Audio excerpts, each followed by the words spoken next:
ಆತ್ಮೀಯ ವಿದ್ಯಾರ್ಥಿಗಳೇ, ಅಧ್ಯಾಯ 11 ವಿದ್ಯುತ್ ಶಕ್ತಿ ಘಟಕದಲ್ಲಿ ಹಿಂದಿನ ವರ್ಷದ ಪ್ರಶ್ನೆ ಪತ್ರಿಕೆಯಲ್ಲಿ ಕೇಳಲಾದ ಪ್ರಶ್ನೋತ್ತರಗಳು. ವಿದ್ಯುತ್ ವಿಭವಾಂತರವನ್ನು ನಿರೂಪಿಸಿ ಅಮ್ಮೀಟರನ್ನು ವಿದ್ಯುತ್ ಮಂಡಲದಲ್ಲಿ ಹೀಗೆ ಸಂಪರ್ಕಿಸುತ್ತಾರೆ.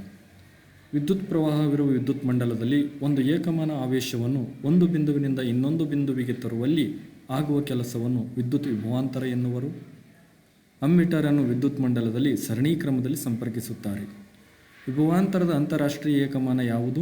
ವಿಭವಾಂತರ ಅಳೆಯಲು ಬಳಸುವ ಸಾಧನವನ್ನು ಹೆಸರಿಸಿ. ವಿಭವಾಂತರದ ಅಂತಾರಾಷ್ಟ್ರೀಯ ಏಕಮಾನ ವೋಲ್ಟ್. ವಿಭವಾಂತರ ಅಳೆಯಲು ಬಳಸುವ ಸಾಧನ ವೋಲ್ಟ್ ಮೀಟರ್. ಎರಡು ಬಿಂದುಗಳ ನಡುವಿನ ವಿಭವಾಂತರ 1 ವೋಲ್ಟ್. ಈ ಹೇಳಿಕೆಯ ಅರ್ಥವನ್ನು ತಿಳಿಸಿ ವಿಭವಾಂತರ ಅಳೆಯಲು ಬಳಸುವ ಸಾಧನವನ್ನು ಹೆಸರಿಸಿ.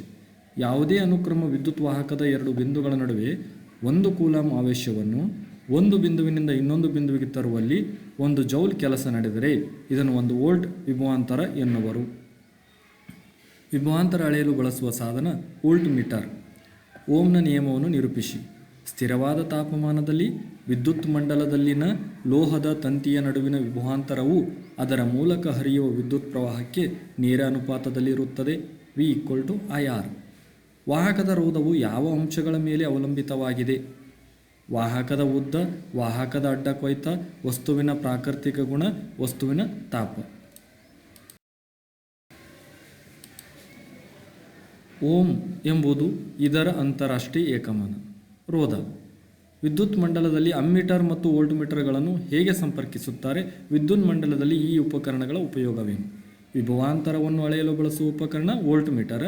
ಇದನ್ನು ಯಾವಾಗಲೂ ಸಮಾಂತರವಾಗಿ ಜೋಡಿಸುತ್ತಾರೆ. ವಿದ್ಯುತ್ ಪ್ರವಾಹ ಅಳೆಯುವ ಸಾಧನ ಅಮ್ಮೀಟರ್. ಇದನ್ನು ಸರಣಿ ಕ್ರಮದಲ್ಲಿ ಜೋಡಿಸುತ್ತಾರೆ. ವಿದ್ಯುತ್ ಮಂಡಲದಲ್ಲಿ ವಿಭವಾಂತರ, ವಿದ್ಯುತ್ ಪ್ರವಾಹ ಮತ್ತು ರೋಧದ ನಡುವಿನ ಸಂಬಂಧವನ್ನು ತೋರಿಸುವ ಸರಿಯಾದ ಸೂತ್ರ R=V/I. ವಿದ್ಯುತ್ ಉಪಕರಣಗಳನ್ನು ಸರಣಿ ಕ್ರಮದಲ್ಲಿ ಜೋಡಿಸುವ ಸ್ಥಾನದಲ್ಲಿ ಬದಲು ಸಮಾಂತರವಾಗಿ ಜೋಡಿಸುವುದರಿಂದ ಆಗುವ ಪ್ರಯೋಜನಗಳೇನು? ವಿದ್ಯುತ್ ಪ್ರವಾಹವನ್ನು ವಿಭಜಿಸುತ್ತದೆ. ಒಟ್ಟು ರೋಧ ಕಡಿಮೆ ಮಾಡಬಹುದು. ವಿಭಿನ್ನ ವಿದ್ಯುತ್ ಪ್ರವಾಹದ ಅಗತ್ಯವಿದ್ದಾಗ ಇದು ಸಹಾಯಕವಾಗಿದೆ. ಈ ಜೋಡಣೆಯಲ್ಲಿ ಒಂದು ಉಪಕರಣ ಹಾಳಾದರೆ ಉಳಿದವುಗಳು ಕಾರ್ಯನಿರ್ವಹಿಸುತ್ತಿರುತ್ತವೆ. ಗೃಹ ಬಳಕೆಯ ವಿದ್ಯುತ್ ಮಂಡಲದಲ್ಲಿ ವಿದ್ಯುತ್ ಉಪಕರಣಗಳನ್ನು ಸರಣಿ ಕ್ರಮದಲ್ಲಿ ಸಂಪರ್ಕಗೊಳಿಸುವುದಿಲ್ಲ. ಏಕೆ? ಈ ಜೋಡಣೆಯಲ್ಲಿ ಒಂದು ಉಪಕರಣ ಹಾಳಾದರೆ ಉಳಿದವುಗಳು ಕಾರ್ಯನಿರ್ವಹಿಸುವುದಿಲ್ಲ. ವಿದ್ಯುತ್ ರೋಧ ಹೆಚ್ಚಾಗುತ್ತದೆ. ಸಾಮರ್ಥ್ಯ ಬೇರೆ ಬೇರೆಯಾಗಿರುತ್ತದೆ. ವಿದ್ಯುತ್ ಕೋಶ, ವಿದ್ಯುತ್ ಬಲ್ಬ್ ಮತ್ತು ಪ್ಲಗ್ ಕೀ ಇವುಗಳನ್ನು ಒಳಗೊಂಡಿರುವಂಥ ವಿದ್ಯುತ್ ಮಂಡಲದ ರೇಖಾಚಿತ್ರ.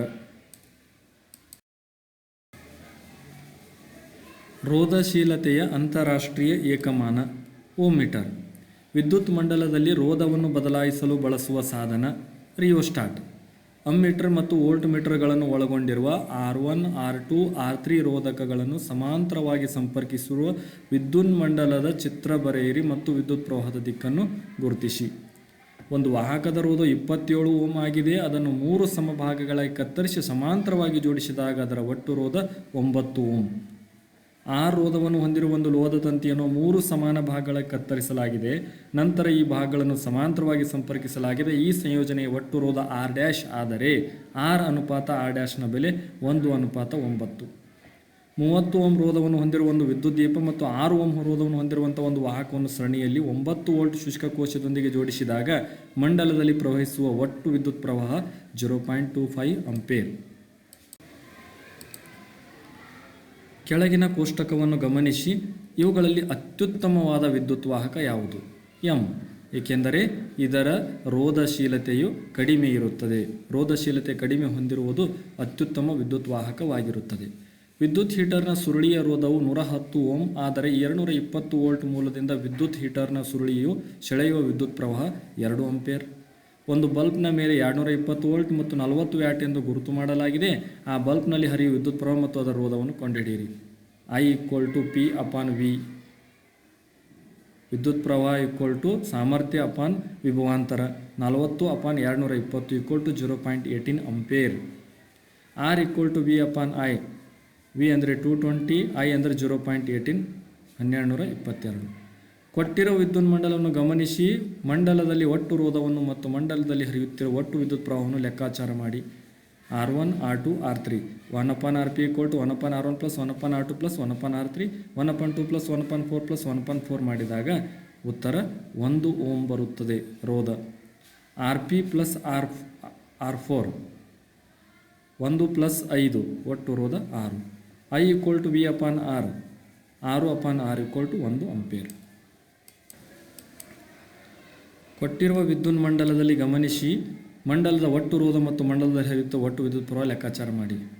ಮೊದಲಿಗೆ 1 ಅಪಾನ್ R2 R3 ಇದು R1 R2 R3 1 upon R2 plus 1 upon R3 ಮಾಡಿದಾಗ ಅದರ ಬೆಲೆ 3 ಓಮ್ ಬರುತ್ತದೆ. ಅದೇ ರೀತಿ R1 ಪ್ಲಸ್ R3 ಕೂಡಿಸಿದಾಗ 5 ಪ್ಲಸ್ 3 ಈಕ್ವಲ್ ಟು 8 ಓಮ್.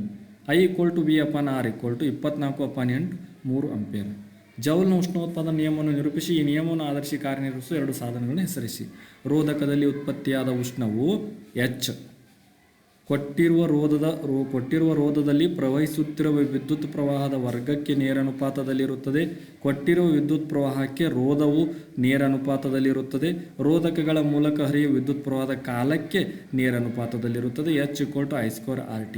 ಸಾಧನಗಳು: ವಿದ್ಯುತ್ ಇಸ್ತ್ರಿಪೆಟ್ಟಿಗೆ, ವಿದ್ಯುತ್ ಒಲೆ, ಫ್ಯೂಸ್. ಜೌಲ್ನ ಉಷ್ಣೋತ್ಪಾದನಾ ನಿಯಮ ಪ್ರಕಾರ ರೋಧಕದಲ್ಲಿ ಉತ್ಪತ್ತಿಯಾಗುವ ಉಷ್ಣವು ಅವಲಂಬಿಸಿರುವ ಅಂಶಗಳನ್ನು ತಿಳಿಸಿ ಈ ನಿಯಮಗಳ ಪ್ರಕಾರ ಬಿಡುಗಡೆಯಾದ ಉಷ್ಣವನ್ನು ಲೆಕ್ಕಾಚಾರ ಮಾಡಲು ಬಳಸುವ ಸೂತ್ರ ಬರೆಯಿರಿ. ವಾಹಕದಲ್ಲಿ ಪ್ರವಹಿಸುತ್ತಿರುವ ವಿದ್ಯುತ್ ಪ್ರವಾಹ 1, ವಾಹಕದ ರೋಧ 2, ವಿದ್ಯುತ್ ಪ್ರವಾಹದ ಕಾಲ 3. ಸೂತ್ರ H ಈಕ್ವಲ್ ಟು I²RT. ಒಂದು ವಿದ್ಯುತ್ ಮಂಡಲದಲ್ಲಿ ಫ್ಯೂಸ್ ಹಾಗೂ ವಿದ್ಯುತ್ ಬಲ್ಬ್ಗಳಿಗೆ ವಿದ್ಯುತ್ ಪ್ರವಾಹದ ಉಷ್ಣೋತ್ಪಾದನಾ ಪರಿಣಾಮ ಪ್ರಾಯೋಗಿಕ ಅನ್ವಯವು ಹೇಗೆ ಉಪಯೋಗವಾಗಿದೆ ವಿವರಿಸಿ. ನಿಗದಿತ ಪ್ರಮಾಣಕ್ಕಿಂತ ಹೆಚ್ಚಿನ ಪ್ರಮಾಣದ ವಿದ್ಯುತ್ ಪ್ರವಹಿಸಿದಾಗ ಉಷ್ಣದ ಪರಿಣಾಮದಿಂದ ಫ್ಯೂಸ್ ತಂತಿಯು ಕರಗಿ ಮಂಡಲವನ್ನು ಕಡಿತಗೊಳಿಸುತ್ತದೆ. ವಿದ್ಯುತ್ ಬಲ್ಬ್ನಲ್ಲಿ ಬಳಸುವ ಟಂಗ್ಸ್ಟನ್ ಅತ್ಯಧಿಕ ರೋಧವನ್ನು ಹೊಂದಿದ್ದು ಹೆಚ್ಚಿನ ಉಷ್ಣ ಉತ್ಪಾದನೆಯಾಗಿ ಬೆಳಕನ್ನು ಉತ್ಸರ್ಜಿಸುತ್ತದೆ. ವಿದ್ಯುತ್ ತಂತು ದೀಪದ ಕಾರ್ಯವೇನು? ವಿದ್ಯುತ್ ಬಲ್ಬ್ನಲ್ಲಿ ಬಳಸುವ ಟಂಗ್ಸ್ಟನ್ ಅತ್ಯಧಿಕ ರೋಧವನ್ನು ಹೊಂದಿರುತ್ತದೆ. ಇದರಿಂದಾಗಿ ತಂತಿಯಲ್ಲಿ ಹೆಚ್ಚಿನ ಉಷ್ಣ ಉತ್ಪಾದನೆಯಾಗಿ ಬೆಳಕು ಉತ್ಸರ್ಜಿಸುತ್ತದೆ. ವಿದ್ಯುತ್ ಮಂಡಲದಲ್ಲಿ 50 ಓಮ್ ರೋಧವಿರುವ ಒಂದು ವಿದ್ಯುತ್ ಬಲ್ಬನ್ನು 10 ವೋಲ್ಟ್ ಬ್ಯಾಟರಿಗೆ ಸಂಪರ್ಕಗೊಳಿಸಿದೆ. ವಿದ್ಯುತ್ ಬಲ್ಬ್ನ ಮೂಲಕ ಹರಿಯುವ ವಿದ್ಯುತ್ ಪ್ರವಾಹ ಹಾಗೂ ಬಲ್ಬ್ನ ಸಾಮರ್ಥ್ಯ ಕಂಡುಹಿಡಿಯಿರಿ.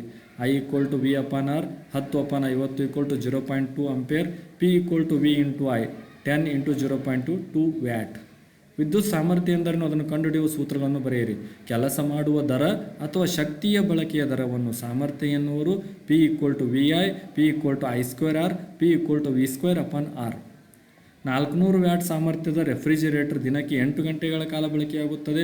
750 ವ್ಯಾಟ್ ಸಾಮರ್ಥ್ಯದ ಇಸ್ತ್ರಿಪೆಟ್ಟಿಗೆ ದಿನಕ್ಕೆ 2 ಗಂಟೆಗಳ ಕಾಲ ಬಳಕೆಯಾಗುತ್ತದೆ. ಈ ಉಪಕರಣಗಳನ್ನು 30 ದಿನಗಳ ಕಾಲ ಬಳಸಿದಾಗ 1 ಕಿಲೋವ್ಯಾಟ್ ಗಂಟೆಗೆ ₹3 ರಂತೆ ತಗುಲುವ ವೆಚ್ಚವನ್ನು ಲೆಕ್ಕಾಚಾರ ಮಾಡಿ. 400 watt into 8 into 30 96,000 watt hour. ಇದನ್ನು ಕಿಲೋವ್ಯಾಟ್ ಅವರ್ಗೆ ಕನ್ವರ್ಟ್ ಮಾಡಿದಾಗ 96 ಕಿಲೋವ್ಯಾಟ್ ಅವರ್ ಆಗುತ್ತದೆ. 750 watt into 2 hour into 30 45,000 watt hour. ಇದನ್ನು ಕಿಲೋವ್ಯಾಟ್ ಕನ್ವರ್ಟ್ ಮಾಡಿದಾಗ 45 kWh. 96 ಪ್ಲಸ್ 45 141 ಕಿಲೋವ್ಯಾಟ್ ಅವರನ್ನು ಇಂಟು 3 ರೂಪಾಯಿದಂತೆ ತಗಲುವ ವೆಚ್ಚ ಒಟ್ಟಾರೆಯಾಗಿ ₹423. ಮಂಡಲದಲ್ಲಿ ವಿದ್ಯುತ್ ಪ್ರವಾಹದ ದರವನ್ನು ಅಳೆಯಲು ಬಳಸುವ ಸಾಧನ ಅಮ್ಮೀಟರ್. ವಿದ್ಯುತ್ ಮಂಡಲದಲ್ಲಿ ಉಪಯೋಗಿಸುವ ಕೆಳಗಿನ ಘಟಕಗಳ ಚಿಹ್ನೆಯನ್ನು ಬರೆಯಿರಿ. ರಿಯೋಸ್ಟಾಟ್, ಸೇರ್ಪಡೆಯಿಲ್ಲದೆ ದಾಟಿದ ತಂತಿಗಳು. ಓಮ್ನ ನಿಯಮವನ್ನು ನಿರೂಪಿಸಿ. ಒಂದು ವಾಹಕದ ರೋಧವು ಯಾವ ಅಂಶಗಳ ಮೇಲೆ ಅವಲಂಬಿತವಾಗಿದೆ? ವಿದ್ಯುತ್ ಸಾಮರ್ಥ್ಯದ ಅಂತಾರಾಷ್ಟ್ರೀಯ ಏಕಮಾನವೇನು? ಸ್ಥಿರವಾದ ತಾಪಮಾನದಲ್ಲಿ ವಿದ್ಯುತ್ ಮಂಡಲದಲ್ಲಿನ ಲೋಹ ತಂತಿಯ ನಡುವಿನ ವಿಭವಾಂತರವು ಅದರ ಮೂಲಕ ಹರಿಯುವ ವಿದ್ಯುತ್ ಪ್ರವಾಹಕ್ಕೆ ನೇರಾನುಪಾತದಲ್ಲಿರುತ್ತದೆ. V equal to IR. ವಾಹಕದ ರೋಧ ಅವಲಂಬಿಸಿರುವ ಅಂಶಗಳು: ವಾಹಕದ ಉದ್ದ, ವಾಹಕದ ಅಡ್ಡ ಕೊಯ್ತ, ವಸ್ತುವಿನ ಪ್ರಾಕೃತಿಕ ಗುಣ, ವಸ್ತುವಿನ ತಾಪ. ವಿದ್ಯುತ್ ಸಾಮರ್ಥ್ಯದ SI ಏಕಮಾನ ವ್ಯಾಟ್. W ಅಥವಾ ಜೌಲ್ನ ಉಷ್ಣೋತ್ಪಾದನಾ ನಿಯಮವನ್ನು ನಿರೂಪಿಸಿ. ಫ್ಯೂಸನ್ನು ವಿದ್ಯುತ್ ಮಂಡಲಗಳಲ್ಲಿ ಹೇಗೆ ಜೋಡಿಸುತ್ತಾರೆ? ವಿದ್ಯುತ್ ಬಲ್ಬ್ನ ತಂತುಗಳಲ್ಲಿ ಬಳಸುವ ಲೋಹ ಮತ್ತು ಅದರಲ್ಲಿ ತುಂಬುವ ಅನಿಲವನ್ನು ಹೆಸರಿಸಿ. ರೋಧಕದಲ್ಲಿ ಉತ್ಪತ್ತಿಯಾದ ಉಷ್ಣವು ಕೊಟ್ಟಿರುವ ರೋಧದಲ್ಲಿ ಪ್ರವಹಿಸುತ್ತಿರುವ ವಿದ್ಯುತ್ ಪ್ರವಾಹದ ವರ್ಗಕ್ಕೆ ನೇರಾನುಪಾತದಲ್ಲಿರುತ್ತದೆ. ಕೊಟ್ಟಿರುವ ವಿದ್ಯುತ್ ಪ್ರವಾಹಕ್ಕೆ ರೋಧವು ನೇರಾನುಪಾತದಲ್ಲಿರುತ್ತದೆ. ರೋಧಕಗಳ ಮೂಲಕ ಹರಿಯುವ ವಿದ್ಯುತ್ ಪ್ರವಾಹದ ಕಾಲಕ್ಕೆ ನೇರಾನುಪಾತದಲ್ಲಿರುತ್ತದೆ. H equal to I²RT. ವಿದ್ಯುತ್ ಬಲ್ಬ್ನಲ್ಲಿ ತಂತುಗಳಲ್ಲಿ ಬಳಸುವ ಲೋಹ ಟಂಗ್ಸ್ಟನ್, ಅದರಲ್ಲಿ ತುಂಬುವ ಅನಿಲಗಳು ನೈಟ್ರೋಜನ್ ಅಥವಾ ಆರ್ಗಾನ್. ರೋಧಕಗಳಾದ R1, R2 ಮತ್ತು R3ಗಳ ಬೆಲೆಗಳು ಕ್ರಮವಾಗಿ 10 ಓಮ್, 20 ಓಮ್ ಮತ್ತು 60 ಓಮ್ಗಳಾಗಿದ್ದು ಅವುಗಳನ್ನು 24 ವೋಲ್ಟ್ ವಿಭವಾಂತರವಿರುವ ಒಂದು ಬ್ಯಾಟರಿಗೆ ಸಮಾಂತರವಾಗಿ ವಿದ್ಯುತ್ ಮಂಡಲದಲ್ಲಿ ಜೋಡಿಸಿದೆ. ಹಾಗಾದರೆ ಕೆಳಗಿನವುಗಳನ್ನು ಲೆಕ್ಕಾಚಾರ ಮಾಡಿ. ಪ್ರತಿಯೊಂದು ರೋಧಕದ ಮೂಲಕ ಪ್ರವಹಿಸುತ್ತಿರುವ ವಿದ್ಯುತ್ ಪ್ರವಾಹ, ಮಂಡಲದಲ್ಲಿರುವ ಒಟ್ಟು ವಿದ್ಯುತ್ ಪ್ರವಾಹ, ಮಂಡಲದ ಒಟ್ಟು ರೋಧ. I1 equal to V upon R1 equal to 24 upon 10 equal to 2.4 ampere. I2 equal to V upon R2 equal to 24 upon 20 equal to 1.2 ampere. I3 equal to V upon R3 equal to 24 upon 60 equal to 0.4 ampere. I1 plus I2 plus I3 equal to 4 ohm. 1/RP = 1/R1 + 1/R2 + 1/R3. RP = 6 ohm. ವಿದ್ಯುತ್ ಮಂಡಲದಲ್ಲಿ ಉಪಯೋಗಿಸುವ ರಿಯೋಸ್ಟಾಟ್ನ ಚಿಹ್ನೆಯ ಚಿತ್ರ. 5 ohm ರೋಧಕದಲ್ಲಿ ಪ್ರತಿ 2 ಸೆಕೆಂಡಿಗೆ 1000 joule ಉಷ್ಣಶಕ್ತಿ ಉತ್ಪತ್ತಿಯಾಗುತ್ತದೆ. ರೋಧಕ ನಡುವಿನ ವಿಭವಾಂತರವನ್ನು ಕಂಡುಹಿಡಿಯಿರಿ. H = 1000 joule, R = 5 ohm, T = 2 second, V = question mark. H = I²RT, I = √H/RT. 1000/5 × 2, 1000/10, 0 0 cancel, √100. I² = √100, I = 10 ampere. ರೋಧಕ ನಡುವಿನ ವಿಭವಾಂತರ V = IR, 10 × 5, V = 50 ವೋಲ್ಟ್. ಉದ್ದ L ಮತ್ತು ಅಡ್ಡಕೊಯ್ತ ವಿಸ್ತೀರ್ಣ A ಇರುವ ವಾಹಕ ತಂತಿಯ ರೋಧವು 4 ಓಮ್ ಆಗಿದೆ. ಅದೇ ರೀತಿ ಇನ್ನೊಂದು ವಾಹಕ ತಂತಿಯ ಉದ್ದ L.2 ಮತ್ತು ಅದರ ಅಡ್ಡಕೊಯ್ತ ವಿಸ್ತೀರ್ಣ 2 ಆಂಪಿಯರ್ ಆದಾಗ ಅದರ ರೋಧ ಕಂಡುಹಿಡಿಯಿರಿ. ಮೊದಲನೇ ತಂತಿ R1 = ρLA, ρ × L/A = 4 ಓಮ್. ಎರಡನೇ ತಂತಿ R2 = ρ × L/2/2A, 1/4 × ρ × L/A, 1/4 × R1. ಹೊಸ ತಂತಿಯ ರೋಧ 1/4 × 4, 4 4 ಕ್ಯಾನ್ಸಲ್, 1 ಓಮ್ ರೋಧ. 350 ವ್ಯಾಟ್ ಸಾಮರ್ಥ್ಯದ ಬ್ರೆಡ್ ಟೋಸ್ಟರ್ ದಿನಕ್ಕೆ 15 ಗಂಟೆಗಳ ಕಾಲ ಬಳಕೆಯಾಗುತ್ತದೆ. 250 ಸಾಮರ್ಥ್ಯದ ಇಸ್ತ್ರಿ ಪೆಟ್ಟಿಗೆ ದಿನಕ್ಕೆ 5 ಗಂಟೆಗಳ ಕಾಲ ಬಳಕೆಯಾಗುತ್ತದೆ. ಈ ಉಪಕರಣಗಳು 30 ದಿನಗಳ ಕಾಲ ಬಳಸಿದಾಗ 1 ಕಿಲೋವ್ಯಾಟ್ ಗಂಟೆಗೆ ₹4 ರಂತೆ ತಗುಲುವ ವೆಚ್ಚವನ್ನು ಲೆಕ್ಕಾಚಾರ ಮಾಡಿ. 350 watt × 15 hour × 30, 15,750 watt hour = 157.5 kilo watt hour. 250 watt × 5 hour × 30, 37500 watt hour, 37.5 kilo watt hour. 157.5 + 37.5, 195. 195 × 4, ₹780. R1 ಮತ್ತು R2 ರೋಧಕಗಳನ್ನು ಯಾವ ವಿಧದಲ್ಲಿ ಜೋಡಿಸುವ ಮೂಲಕ ಒಂದು ವಿದ್ಯುತ್ ಮಂಡಲದ ಸಮಾನ ರೋಧ ಕಡಿಮೆಯಾಗುತ್ತದೆ? ಈ ವಿಧದ ಜೋಡಣೆಯಿಂದ ಮಂಡಲದಲ್ಲಿ ವಿದ್ಯುತ್ ಪ್ರವಾಹದ ಮೌಲ್ಯದಲ್ಲಿ ಆಗುವ ಬದಲಾವಣೆ ಏನು? ಸಮಾಂತರ ಜೋಡಣೆ, ವಿದ್ಯುತ್ ಪ್ರವಾಹದ ಮೌಲ್ಯ ಹೆಚ್ಚಾಗುತ್ತದೆ. ಒಂದು ವಿದ್ಯುತ್ ಮಂಡಲದಲ್ಲಿ ಸಮಾನ ರೋಧ RS ಅನ್ನು ಪಡೆಯಲು 2 ಓಮ್ಗಳ ರೋಧವನ್ನು ಮೊದಲು ಸರಣಿ ಕ್ರಮದಲ್ಲಿ ಜೋಡಿಸಿ, ನಂತರ ಸಮಾನ ರೋಧ RP ಅನ್ನು ಪಡೆಯಲು ಅದೇ ರೋಧಕವನ್ನು ಸಮಾಂತರ ಜೋಡಿಸಿದೆ. ಹಾಗಾದರೆ RS/RPಗಳ ಅನುಪಾತ 16:1. ಒಂದು ವಿದ್ಯುತ್ ಮಂಡಲದಲ್ಲಿ ಉಪಯೋಗಿಸುವಂಥ ಚಿಹ್ನೆಗಳು: 2 ವಿದ್ಯುತ್ ಕೋಶಗಳ ಸಂಯೋಜನೆ, ಸೇರ್ಪಡೆಯಲ್ಲಿ ದಾಟಿದ ತಂತಿ. 8 ಓಮ್ ರೋಧದಿಂದ ಪ್ರತಿ ಸೆಕೆಂಡಿಗೆ 200 ಜೌಲ್ ಉಷ್ಣಶಕ್ತಿ ಉತ್ಪತ್ತಿಯಾಗುತ್ತದೆ. ರೋಧಕ ನಡುವಿನ ವಿಭವಾಂತರ ಎಷ್ಟು? H = 200 joule, R = 8 ohm, T = 1 second, V = ಎಷ್ಟು? H = I²RT, I² = H/RT, I² = 200/8, I² = 25, I = 5 ampere. ರೋಧಕ ನಡುವಿನ ವಿಭವಾಂತರ V = IR, 5 × 8, 40. 300 ವ್ಯಾಟ್ ದರದ ರೆಫ್ರಿಜರೇಟರ್ ದಿನಕ್ಕೆ 6 ಗಂಟೆಗಳ ಕಾಲ ಬಳಕೆಯಾಗತ್ತೆ. 1 ಕಿಲೋವ್ಯಾಟ್ ಅವರಿಗೆ ₹7 ರಂತೆ 30 ದಿನಗಳವರೆಗೆ ಕಾರ್ಯನಿರ್ವಹಿಸುವ ಶಕ್ತಿ ಮೌಲ್ಯ ಎಷ್ಟು? 30 ದಿನಗಳಲ್ಲಿ ರೆಫ್ರಿಜರೇಟರ್ ಬಳಸಿದ ಒಟ್ಟು ಶಕ್ತಿ 300 ವ್ಯಾಟ್ × 6 ಗಂಟೆ ಪ್ರತಿದಿನ × 30 ದಿನಗಳು, 54,000 watt hour, 54 kilo watt hour.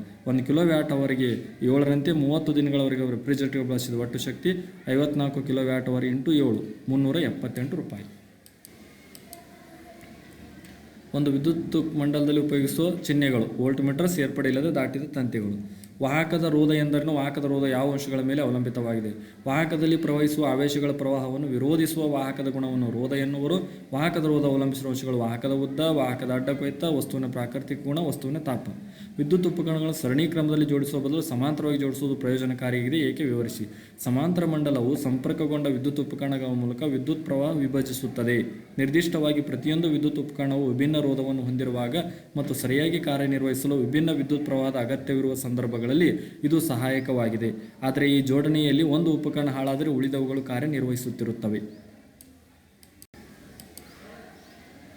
ವಿದ್ಯುತ್ ಆವೇಶಗಳ SI ಏಕಮಾನ ಕೂಲಂಬ್. ಪರಿವರ್ತಿತ ರೋಧ ರಿಯೋಸ್ಟಾಟ್ ತಂತಿಗಳು ಸೇರುವ ಸ್ಥಳಗಳ ಚಿಹ್ನೆ. ವಿದ್ಯುತ್ ದೀಪಗಳ ತಂತುಗಳಲ್ಲಿ ಟಂಗ್ಸ್ಟನ್ ಅನ್ನು ಬಳಸಲಾಗುತ್ತದೆ, ಏಕೆ? ಕಾರಣ ಕೊಡಿ. ಟಂಗ್ಸ್ಟನ್ ದ್ರವಣ ಬಿಂದು ಮತ್ತು ರೋಧಶೀಲತೆ ಅತಿ ಹೆಚ್ಚು. ಇದು ಅತಿ ಹೆಚ್ಚು ತಾಪಮಾನದಲ್ಲಿ ಕರಗಲಾರದು. ವಿದ್ಯುತ್ ದೀಪಗಳು ಅತಿ ಹೆಚ್ಚು ತಾಪಮಾನದಲ್ಲಿ ಬೆಳಗುತ್ತವೆ. ಆದ್ದರಿಂದ ವಿದ್ಯುತ್ ದೀಪಗಳ ತಂತುಗಳಲ್ಲಿ ಟಂಗ್ಸ್ಟನ್ ಅನ್ನು ಬಳಸಲಾಗುತ್ತದೆ. ಗೃಹ ಬಳಕೆ ವಿದ್ಯುತ್ ಮಂಡಲದ ವಿದ್ಯುತ್ ಉಪಕರಣಗಳನ್ನು ಸರಣಿ ಕ್ರಮದಲ್ಲಿ ಜೋಡಿಸುವುದಿಲ್ಲ. ಈ ಜೋಡಣೆಯಲ್ಲಿ ಒಂದು ಉಪಕರಣ ಹಾಳಾದರೆ ಉಳಿದವುಗಳು ಕಾರ್ಯನಿರ್ವಹಿಸುವುದಿಲ್ಲ. ವಿದ್ಯುತ್ ರೋಧ ಹೆಚ್ಚಾಗುತ್ತದೆ, ಸಾಮರ್ಥ್ಯ ಬೇರೆ ಬೇರೆಯಾಗಿರುತ್ತದೆ.